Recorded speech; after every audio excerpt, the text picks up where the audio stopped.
If you're a content creator who needs help staying on track and making the most out of the time you have to spend creating content, this is the video for you. Today, I'm going to walk you through 5 productive habits that I use in my own influencer business to ensure that I'm spending my energy wisely and that I'm able to meet my goals. If you're new here, I'm Austen, and I've been a self-employed content creator for the last 3 years, but I've been creating content online since 2012. In the last 3 years, I've learned a lot about creating content, but I've also learned how to become a confident and successful business owner. Let's jump in with my first productive habit, which is starting out my day by doing something for myself. That saying is true that you can't pour from an empty cup. So for me, starting my mornings by taking time for myself and establishing a morning routine that sets me off on the right note has been hugely beneficial for me when I'm running my business. You may find that you have one particular morning routine that works well for you, but I actually have 2 different types of mornings that I like to rotate between.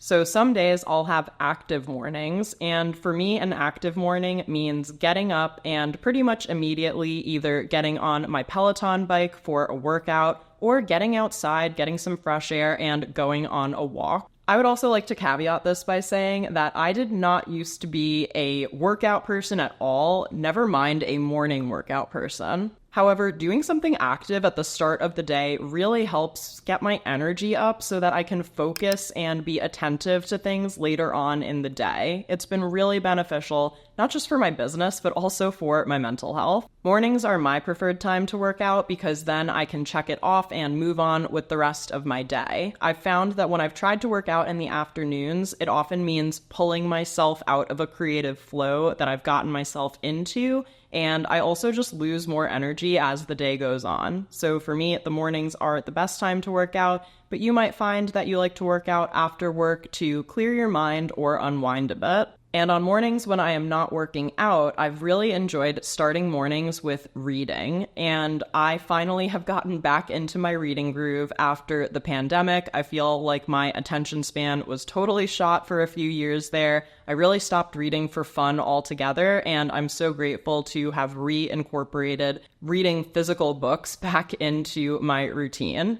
In general, I like to kind of alternate between reading a book for fun and then reading a book somehow related to my career or the world of content creation and entrepreneurship. So that I find helps keep things interesting for me, whether I'm reading a fiction book that my book club picked out or whether I am reading something by an expert in the field that I really admire. In terms of cadence for this, as of right now, I have active mornings on Mondays, Wednesdays, and Saturdays. I try to read on Tuesdays and Thursdays, and then leave Friday and Sunday a bit more open just for swapping in, something else I might want to do on a Friday morning. If I'm not doing a Peloton ride, maybe I'll go for a long walk, or maybe I'll do some kind of strength training workout in addition to the cardio workouts that I do on the bike. And then Sundays, I'm not doing anything because Sundays are for rest, okay? My favorite thing about these 2 morning routines that you might want to consider if you are planning to establish a morning routine for yourself is that I'm not just sitting in bed scrolling for a long time before I get up. I'm doing something that feels more productive than that, and there's less of a chance for me to compare myself or start the day out on a sour note before I've even gotten up. Let's move on to the second productive habit that I've established, which is creating weekly to-do lists within Notion. You all know that I am a big lover and fan of Notion by now. I think a year or 2 ago, I spent an entire day just getting things set up in Notion, establishing systems for myself, and essentially creating a digital hub for my business that didn't exist before, which is so weird to think about that I was just out there without Notion, wandering through the content creation wilderness. I've spoken more about how I kind of organize my weeks in other videos, but just to give you a top-level overview, what I like to do is take my yearly goals for, the entirety of the year and break them up into quarterly goals and then monthly goals and then weekly tasks that support all of those goals that I set at the beginning of the year. For me, this helps make these goals a lot more achievable. I really like this to-do list system that I've established in Notion because it allows me to see the bird's eye view and the day-to-day nitty-gritty pretty much at the same time. And I'll share a screen recording so you can get a look at what this really looks like for me on any given week. When it comes to accomplishing my goals, I've noticed that having 3 focuses for the month is super helpful. And another thing I like about this system is that I am spending about 75% of my time working towards these big goals that I have. But I really recommend leaving about 25% of your time to still address the day-to-day creator tasks that you're going to run into in your business. Something like responding to Instagram DMs, which maybe is not part of your big quarterly goal for the next couple of months, but is still something important that you want to be doing as a content creator. I've also found that setting goals that are both measurable and achievable has helped reframe the goals that I set and therefore what I do each week to actually get those goals accomplished. For example, a reasonable goal like posting 3 reels in a week is going to be a lot more realistic than something like grow 3,000 followers. That is very vague and there's not really steps that I can take to actually achieve that. Whereas if I need to post 3 reels in a week, I can do that. I know how to do that, and it's something that I'm going to be able to check off and feel good about, knowing that I'm putting in the effort with maybe an extra layered goal of eventually, of course, growing my audience. Because for those 3 reels, I might be able to just look at my content pillars, so fashion, beauty, and life in the city, and create 1 reel that goes into each one of those content pillars.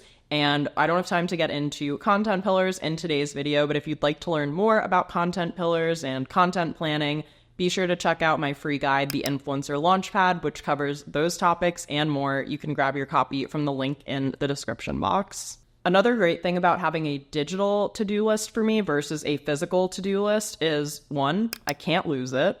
It's literally impossible versus I've scribbled things on pieces of paper before that have totally vanished. And the other thing about it is it's editable. So if I have a certain number of tasks for any given day and I don't get to everything, I can easily reassign those tasks to another day just by copying and pasting them. And it allows me to not feel as bad if I don't get to something, if I'm able to also see everything else that I did that day right next to it. So I really like having this bird's eye view of the whole system, and I like that I can change it if things pop up or things happen, as can happen quite often in this industry. Another habit that I think is highly underrated that I really wanted to make sure I spotlighted in this video is recording my processes as a content creator. Now, this might sound incredibly dull or boring, but you have no idea how helpful this can be, or I'm about to tell you how helpful it can be so that you do have an idea. For every single task that you do in your business, it's really helpful to have a record of how you get it done from start to finish. Now, you probably ultimately won't end up having a record for every last thing that you do, but especially having a record for the things in your business that are really important, that are kind of crucial to the fabric of what you do,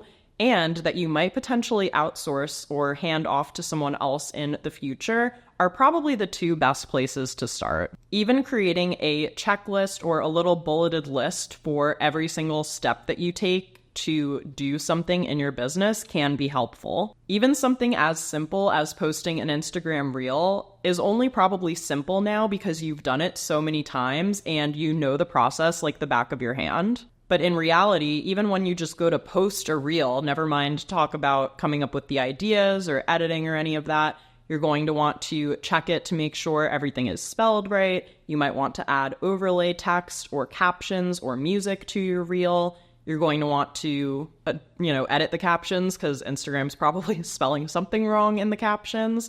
You're going to want to add your caption to the reel, not to be confused with the closed captions, which I could have clarified, but let's keep going. And you're going to want to add tags, a location. You might want to schedule your post or add the sponsorship tool, all of these different things before you actually even go to post the reel. And that is just something that you probably do that's so second nature. But if you were to ever hire a virtual assistant to help with content distribution in the future, if you have a recorded record of what steps you take in order to get the finished result of just publishing a reel to your feed, it's going to save so much time and eliminate any confusion when you bring on that team member. I also feel like documenting your processes helps legitimize your business. Sometimes it feels so surreal to say that we are business owners when we think of ourselves as content creators, and that's because so much of what we do is sort of intangible. So when you have these documents or these lists, whether it's in Notion, Google Docs, wherever you like to keep and organize things that say, hey, here at the Austen Tosone company, this is how we publish an Instagram reel. That just already makes you feel so much more legit, for lack of a better word. And I think that it is really helpful and boosts your confidence as a business owner as well. Another example of this process is I have a similar template to what I just described for Reels for my YouTube channel within Notion. So for every YouTube video that I want to create, I can click one button and have a template load on the page for that video that will list everything I need to do as I'm uploading the video to YouTube. I'll share a screenshot so you can see what I'm talking about. And again, currently I do all of this myself, but if my business ever grows in the future and I need to expand, it's really helpful for me to pass off to a freelancer. Or if I decide to take an extended break from a platform for some reason, like say if I decided to go on a 6-month YouTube hiatus, if I came back and was like, wait, how do I do this again? How do I upload? I've already given myself the shortcut to getting back on track because I have that record in place. I also really love filming videos on Loom. This is great if you're hiring any freelancers or contractors in your business. So with Loom, you can screen record both you talking and your screen at the same exact time. And you can send a Loom to someone via a link. So you don't have to download anything. There's no storage or whatnot on your end. And it's just really easy for them to watch. And another great thing about Loom is people can leave comments, they can add emojis at certain timestamps of a video. So if you were in the process of showing someone how to create something in Canva and they have a question about one particular part of your tutorial, they can comment at that exact timestamp what their question was so you can easily answer it. And this just saves so much time. Not to mention, people can go back and re-watch those tutorials as many times as they need. I think about times where I was working at, a regular job here in the city and where someone would walk me through, okay, here's how we do this, this, and this. And then 2 weeks later, I would be like, wait, what did they say? What do I open this program or do I open this program? Do I do this first or does that come after I've already done the other thing? So this is just something they can turn to whenever they need a refresher and they don't have to bother you about it. So that is a huge reason why Loom has been really helpful for my business. Another habit that I've established that has been hugely helpful for me, especially being self-employed, is to align my schedule with when I work best. I know not everyone is a full-time content creator, so you might not be able to, work from these hours of the day when you're actually going to be in meetings. But basically what I mean by this is I identify whether a task is more high energy or more low energy, and I will work on it when my energy levels are at those 2 points of the spectrum. So for example, high energy tasks for me, like filming a YouTube video, writing a blog post, doing important brainstorms about the big picture of my business, or taking calls or Zoom meetings, those are all things that I like to do when my energy is the highest, which is typically in the mornings. Case in point, it's 10:38 a.m. as I'm filming this video. I am an early bird and I'm going to be much more high energy and effective if I am doing these things right after I've had my coffee or matcha for the morning and after I've started my day on the right note, whether that's with an active morning or a more relaxed morning. I like to save more low energy tasks like replying to DMs, creating Pinterest pins, organizing my inbox, or making affiliate collages on Canva for later in the day when my energy is a little bit lower. And then another productive habit that has really changed the game for me is time blocking. But I don't want to talk about scary time blocking where you have a million blocks back to back in your schedule and you feel like you have no time to even get up and get a glass of water.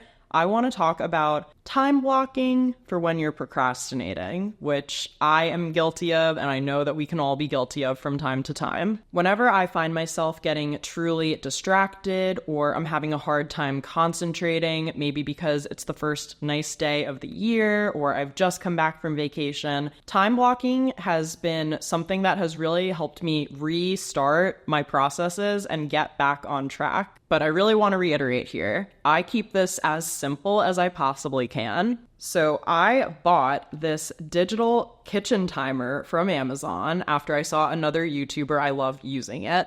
And I know what you're thinking. Austen, that is a scam. You have a timer on your cell phone. You just paid, I don't know how much this was, I'll link it down below. Whatever you paid for something that is built into your cell phone. Here's my pitch for the digital kitchen timer. Number one, I love that it's not part of my phone because it means that I can put my phone away, which is usually the thing that has gotten me off track or that is distracting me. The same way that I don't love to kickstart my day scrolling through social media, I also find that it can be a distraction for me, even though it's part of my job. It's very much a double-edged sword, and I'm sure that many of you can relate. So when I really need to get down to business and I need to time block, I don't want to use my phone timer because number one, my screen will go dark. I'm not going to be able to see the timer as I'm actually doing the task. And even if I can see the timer, I don't want to see texts coming in and whatnot, even if I'm on Do Not Disturb. I just like knowing that I can use this and put my phone elsewhere while I'm trying to actually get some work done. It's super easy to adjust the time. You can adjust by the minute and even down to the second. I love also that it makes no noise, so it's not distracting. Even when it goes off, it just flashes at you when it's done. And it kind of goes into, you can't really see it, but it kind of just, the brightness goes down. So I can still see this in the background as I'm working, and I can see how much time I have left to complete whatever task I'm doing. In terms of my time blocking strategy, literally what I will do is look at my to-do list for the day and say, if I can get one thing done today and feel good about myself, which one of these things is it? I'll pick the task and I will set my timer for 20 minutes to start out. And I will see what I can get done contributing towards that task in 20 minutes of focused work. Spoiler alert, you guys, it is usually so much more than what I can do when I'm spending an hour and a half kind of distracted, half working, answering this thing. Usually it just is what I need to kickstart what I sat down to do in the first place and actually make a dent in it. And once I get going, then that's where I am able to get much more into a flow. For me, starting is always the hardest part. So using this system, even if it's spending 20 minutes, most times I'm not going to get the whole task done, but you'd be surprised. Sometimes 20 minutes of focused work will be all you need. I did that once when I needed to write my email newsletter, which goes out every week. And for some reason, it was Tuesday afternoon. The words weren't coming. And I was like, set the timer for 20 minutes. I bet I'll finish it. And I did. It literally took just 20 minutes of focused work to do something that I had been ignoring and pretending I didn't need to do all afternoon when I needed to get it done. So that's hopefully a non-intimidating way to incorporate time blocking and make use of a timer system to get started on those tasks that are just not coming to you naturally. I really hope you found this to be a helpful guide if you're looking to make more of your time and get organized as a content creator. Don't forget to grab your free copy of the Influencer Launchpad for more of my best tips for kickstarting your profitable creator business. If you enjoyed today's video, you know what I'm going to say. Please don't forget to like and subscribe to my channel. Those are two great free ways to support me and my content and let YouTube know that you enjoy what you just watched. And if you want more tips for how to set the right goals for your influencer business, be sure to check out the up next recommendation on the screen, where I break down my goal setting system as a creator. Thanks so much for watching, and I'll see you in the next video.